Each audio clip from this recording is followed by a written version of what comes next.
যতদিন পর্যন্ত অত্যাচারিত হবে ততদিন পর্যন্ত তাদের বিচার না হবে রাস্তায় থাকবো। সেই জন্য কারো অনুমতির প্রয়োজন নেই। পুলিশ বা প্রশাসন মনে করলে তাদের মতো করে আমাদের বিরুদ্ধে যা ব্যবস্থা তারা নেওয়া প্রয়োজনীয় মনে করবে নিতে পারে। আরজি কর কাণ্ডে অভয়া তিলোত্তমার ন্যায় বিচারের দাবি নিয়ে আন্দোলনে অংশ নেওয়ার জেরে আবারও সিনিয়র এবং জুনিয়র ডাক্তারদের জিজ্ঞাসাবাদের জন্য পুলিশের দিন ছিল গত 13ই সেপ্টেম্বর। এই দিন পশ্চিমবঙ্গের সরকারি চিকিৎসকদের সংগঠন association of health service doctors West বেঙ্গলের সাধারণ সম্পাদক ডাক্তার উৎপল বন্দ্যোপাধ্যায়কেও জিজ্ঞাসাবাদ করা হয়। কলকাতায় হেয়ার স্ট্রিট থানায় পুলিশের এই জিজ্ঞাসাবাদের পর সিনিয়র এই ডাক্তার কি বললেন, #লাইভ নিউজ বাংলায় থাকছে তার কিছু অংশ। দেখুন, শুনুন। 7 দিন 10 দিন 1 মাস 2 মাসের মধ্যে ডেকে পাঠাতে পারতেন, সেটা তারা করেননি। তারা 1 বছর পরে ডেকে পাঠালেন এবং ডেকে পাঠানোর পর যে কাজটা তারা করছেন সেটা হচ্ছে যে তারা প্রথমে প্রাথমিকভাবে তারা আমাদের বিস্তারিত আমাদের ব্যক্তিগত তথ্যগুলি, নাম, বাবার নাম থেকে আরম্ভ করে বাড়ি কোথায়, কোথা থেকে ছোট থেকে বড় হয়েছি, ক্লাস 1 থেকে একদম পোস্ট গ্রাজুয়েশন, কোথায় পড়াশোনা করেছি, কোথায় চাকরি করি, কি করি, এটা বিস্তারিত জেনেছেন।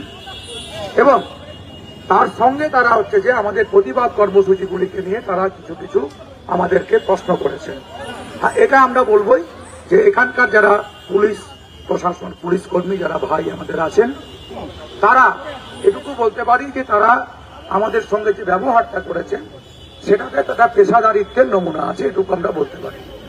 এখন আমাদের বলতে পারেন যে এই জায়গাটায় আমাদের আবার একটা ক্ষোভের জায়গা তৈরি হচ্ছে যে পেশাদারিত্ব নিয়ে তারা আমাদেরকে জিজ্ঞাসাবাদ করছেন, সেই পেশাদারিত্বের যদি ভগ্নাংশ মাত্র তারা এই অপরাধগুলিকে তদন্ত করার কাজে তারা ব্যবহার করতেন, তাহলে আজকে আমাদের এই রাস্তায় নামতেও হতো না। আজকে আমাদের পুলিশকে এভাবে এই দিনের পর দিন চিকিৎসককে ডেকে এনে তাদেরকে তদন্ত প্রক্রিয়াও চালিয়ে যেতে হতো না।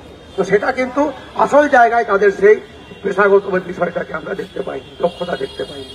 যাই হোক, তারা যেটা বারবার ধরে আমাদের বেশ কয়েকটা দিন নির্দিষ্টভাবে তারা আমাদেরকে জিজ্ঞেস করেছেন, আপনাদেরকে মনে করিয়ে দিতে চাই আমি। সেই দিনগুলো হচ্ছে ওই 13 তারিখের, যখন মনে হবে যে মনে পড়বে আপনাদের যে যখন হচ্ছে যে শিয়ালদা কোর্টে সিবিআই হচ্ছে যে আমাদের আরজি করের তৎকালীন প্রিন্সিপাল এবং হচ্ছে টালা থানার ওসি তাদের বিরুদ্ধে যে চার্জশিট জমা দিতে পারলেন না বলে আদালত তাদেরকে জামিন দিতে, এই খুন ধর্ষণ মামলা থেকে জামিন দিতে বাধ্য হলেন। তারপরের দিনে আমাদের একটা কর্মসূচি ওখানে ছিল এবং তার সঙ্গে আরেকটা কর্মসূচি ছিল, সেটা হচ্ছে দ্রোহের কার্নিভাল। এই মূলত দুটো দিন নিয়ে তারা আমাদের ডেকে পাঠান। দ্রোহের কার্নিভালকে নিয়ে তারা আমাদেরকে বারবার প্রশ্ন করেছেন যে আপনারা বেআইনি ভাবে জমায়েত করেছেন, এটা কি ঠিক করেছেন? আমি তাদেরকে আমরা বিনম্রভাবে জানিয়েছি যে আপনাদের এই অভিযোগটা সর্বৈব মিথ্যা, কারণ আমরা সেদিনে কোনো বেআইনি জমায়েত আমরা করিনি। আপনারা পুলিশ সেখানে ব্যারিকেড আটকে রেখেছিলেন, জুনিয়র ডাক্তারদের সেখানে অনশন ধর্মঘট চলছিল, আন্দোলন চলছিল, আপনারা ব্যারিকেড করে দিয়েছিলেন রানী রাসমণি রোড। আমাদের পক্ষ থেকে পুলিশের কাছে অনুমতি চাওয়া হয়েছিল, পুলিশ সেই অনুমতিটা বাতিল করেছিল এবং তারপর মহামান্য হাইকোর্ট আমাদের যে খুব দক্ষ আইনজীবীদের যে দল আমাদের এই আন্দোলনের আমাদেরকে সহায়তা করেন, তারা হচ্ছে যে রাতারাতি ওই আইনি প্রক্রিয়াটাকে সম্পূর্ণ করে বিকেলের মধ্যে মহামান্য হাইকোর্ট থেকে অর্ডার নিয়ে এসেছিলেন যে রানী রাসমণি রোডে আমরা জমায়েত করতে পারি, সভা সমিতি করতে পারি। এটাই আমরা তাদেরকে স্পষ্টভাবে জানিয়েছি যে আপনারা যেটা বলছেন যে বেআইনি জমায়েত আমরা করেছিলাম, আমরা কোথাও বেআইনি জমায়েত করিনি। এবং তারপরেও তারা আরো কিছু প্রশ্ন করেছেন যে সেই দিনের সেই ঘটনাতে কোথাও করছে যে কাউকে আপনি কি দেখেছেন যে আপনারা কাউকে বেআইনি ভাবে কারোর উপরে আক্রমণ করা হয়েছিল বা কোনো এরকম আইন বিরুদ্ধ কেউ আচরণ আন্দোলনকারীরা করেছেন? আমরা তাদেরকে বলেছি যে আমরা নিশ্চিত যে আমাদের কোনো আন্দোলনকারী যারা হচ্ছে যে অভয়ার বিচার চেয়ে রাস্তায় নেমেছে তারা কোথাও কোনো বেআইনি কাজ করেনি, তারা কোথাও হচ্ছে যে কোনো পুলিশ কর্মী বা কারো গায়ে কাউকে কোথাও কোনো আঘাত করেনি। তারা বলতে চেয়েছেন বারবার যে পুলিশ কর্মী নাকি আহত হয়েছিলেন। তো আমি বারবার তাদেরকে বলেছি যে আমরা দায়িত্ব নিয়ে বলছি কোনো আন্দোলনকারী তারা হচ্ছে যে পুলিশ কর্মীর গায়ে আঘাত করেন। এবং তার সঙ্গে তারা বারবার এটা বলতে চেয়েছেন যে এই ধরনের রানী রাসমণি রোডের জমায়েত, রানী রাসমণি রোডের জমায়েতের ফলে সেখানে হচ্ছে যে মানুষের কিছু অসুবিধে হয়েছিল কি না, আমরা তাদেরকে বিনম্র চিত্তে এটা বিনম্র স্বরে জানতে চেয়েছি যে আপনারা বলুন যে কোনো মানুষ আপনাদের কাছে অভিযোগ করেছিল কিনা যে এই যে সেদিনের আমাদের কর্মসূচি পালনের জন্য তার কোনো অসুবিধা হয়েছিল। বরঞ্চ আমাদের অভিজ্ঞতা হচ্ছে যে সেদিন ওখানে যারা জড়ো হয়েছিলেন বা জড়ো হতে পারেননি বা যখন খবর পেয়েছেন যে মহামান্য হাইকোর্ট সেখানে হচ্ছে যে আমাদের কর্মসূচি পালনের অনুমতি দিয়েছেন, যিনি যেখানে যে যত দূরে থাকেন তিনি চেষ্টা করেছেন রানী রাসমণিতে এসে আমাদের এই প্রতিবাদ কর্মসূচিতে এসে অংশগ্রহণ করেন। অতএব কোনোভাবেই ওই দিনের দ্রোহের কার্নিভাল আমাদের বেআইনি জমায়েত নয় এবং আমরা কোনো পুলিশ কর্মীর উপরে কোনো আক্রমণ করিনি, আমরা কোথাও কাউকে কোনো বাধা দিইনি। এবং তারপরের জায়গাটা এলে আরেকটু আপনারা বুঝতে পারবেন যে পরের যে 14 তারিখের যে ঘটনা নিয়ে তারা ডেকেছিল, 13 তারিখের এই শিয়ালদা হাইকোর্টে জামিন পাওয়ার পর 14 তারিখের কথাটা ওনারা বারবার বলেছেন যে 14 তারিখে যে আপনাদের ওখানে জমায়েত হয়েছিল সেইখানে হচ্ছে যে আপনাদের সেই জমায়েতটা বেআইনি ছিল।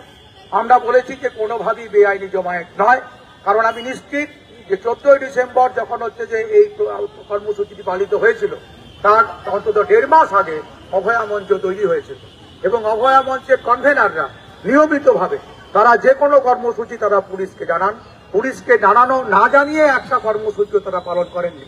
এখন পুলিশ অনুমতি দেওয়ার বিষয়টা তারা কোনোদিন আজ পর্যন্ত পুলিশ আমাদের অনুমতি দিয়েছে কর্মসূচি পালনের এমন কখনো ঘটেনি। এটা ওনারা জিজ্ঞেস করছিলেন পুলিশ কি পারমিশন দিয়েছিল, আমরা বলেছি যে পুলিশ একটা কোনো কর্মসূচি তো কোনোদিন তারা এই অনুমতি তারা দেয়নি, যেটা পালন করতে পারবো না সেটা তারা দিয়েছে, তার জন্য আমাদের মহামান্য হাইকোর্টের কাছে ছুটতে হয়েছে। তো আমরা ধরেই নিয়েছি পুলিশ যখন আপত্তি জানায়নি তার মানে পুলিশের এই কর্মসূচি পালনে কোনো আপত্তি থাকার কথা নয় এবং সেই কর্মসূচি আমরা সেখানে পালন করেছি। সেই কর্মসূচি পালনের সময়ও তারা যেটা বারবার একটা আমাদের কথা আমাদের বলতে চেয়েছেন যে এই যে কর্মসূচিগুলি আমরা মানে ধরুন ব্যক্তি এখানে তো আজকে যারা এই থানায় গিয়েছিলাম সেটা পূর্ণদা হোক, রমনাথদা হোক বা সুবর্ণ, আমি বা অনিকেত, আমাদেরকে তো ডাকেনি, ডেকেছে এই আন্দোলনের একটা অংশ হিসেবে যারা আছেন রাস্তায় হাঁটছেন তাদেরকে ডেকেছেন। তো তাদের পক্ষ থেকে এই কথাটা আমরা বলেছি, বারবার ওনারা জানতে চাইছেন যে আপনারা যে এই আন্দোলনটা করছেন আপনারা কারো প্ররোচনায় করছেন কিনা। আমরা তাদেরকে ব্যর্থহীন ভাষায় জানিয়েছি যে আমরা কারো প্ররোচনায় রাস্তায় নামিনি। আরজি করের ঘটনা সারা পৃথিবীতে এরকম একটা ঘটনা কোথাও কোনোদিন ঘটেনি এবং যে নৃশংস ঘটনা সেখানে ঘটেছে সেটাকে আমরা মনে করেছিলাম প্রাতিষ্ঠানিক খুন এবং ধর্ষণ। তার কারণ তা আমরা জানতাম যে স্বাস্থ্য ব্যবস্থার ভিতরে দুর্নীতি দুর্বৃত্ত চক্র সেটা কি করে প্রশাসনিক এবং রাজনৈতিক মদত পায়, কিভাবে থ্রেড সংস্কৃতি দিনের পর দিন বাধাহীনভাবে চলতে পারে। অতএব আমরা মনে করেছিলাম প্রথম দিন 9 আগস্ট যখন ঘটনা ঘটেছিল সেই দিনই আমরা মনে করেছিলাম, আমরা যখন জানতে পেরেছিলাম যে আমরা বলেছিলাম যে এইখানে প্রাতিষ্ঠানিক হত্যাকাণ্ড, সেই দিনই আমরা সন্দেহ প্রকাশ করেছিলাম যে এই ঘটনাটাকে তদন্তটাকে চাপানোর চেষ্টা হতে পারে, প্রমাণ লোপাটের চেষ্টা হতে পারে। প্রথম দিনই আমরা সে আশঙ্কা প্রকাশ করেছিলাম এবং আজকেও আমরা আমাদের এখানকার যারা আমাদেরকে ইন্টারোগেট করছিলেন তাদেরকে বলেছি যে 9 তারিখেই আমাদের সন্দেহ ছিল যে পুলিশ প্রমাণ লোপাট করতে পারে, পুলিশ তদন্ত ঠিকঠাক না করতে পারে। স্বাভাবিকভাবেই আমরা আলোড়িত, আমরা মর্মাহত, আমরা কাঁদছি, শোকগ্রস্ত। আমরা রাস্তায় নেমে বিচার চাওয়া ছাড়া আমাদের সামনে অন্য কোনো উপায় ছিল না। আমরা কারো প্ররোচনায় কারো কোনো কথায় আমরা রাস্তায় নামিনি। সবাই নিজেদের অন্তরের তাড়নায় আলোড়িত হয়ে আমরা রাস্তায় নেমেছি এবং এখনো পর্যন্ত রাস্তায় আছি। এবং তারা বারবার আমাদেরকে একটা কথা বলতে চেয়েছেন যে রানী রাসমণি রোড কেন। আমরা তাদেরকে এই কথাটা বারবার বলেছি যে পশ্চিমবাংলার যদি আন্দোলনের একটা ইতিহাস আমরা দেখি, বারবার হচ্ছে যে ডরিনা ক্রসিং এবং হচ্ছে যে রানী রাসমণি রোডে বিভিন্ন রাজনৈতিক এবং অরাজনৈতিক সংগঠন তারা নিয়মিত বিভিন্ন রকমের কর্মসূচি পালন করে। স্বাভাবিকভাবেই আমাদেরও মনে হয়েছে যে এই ধরনের কর্মসূচি পালন করার জন্য এইটা একটা আমাদের জায়গা হতে পারে এবং আমরা সেই অনুযায়ী সেখানে কর্মসূচিগুলি পালন করেছি। আমরা কোথাও এর জন্য মনে করি না যে আমরা কোথাও ভুল কাজ করেছি এবং এর জন্য আমরা অনুতপ্ত। এবং আপনাদের সবাইকার অবগতির জন্য একটা কথা জানিয়ে রাখি, বারবার ধরে তারা একটা কথা বলার চেষ্টা করেছেন যে সেটা হচ্ছে যে আমরা ওইখানে নাকি ওই কুশপুত্তলিকা দাহ করেছি।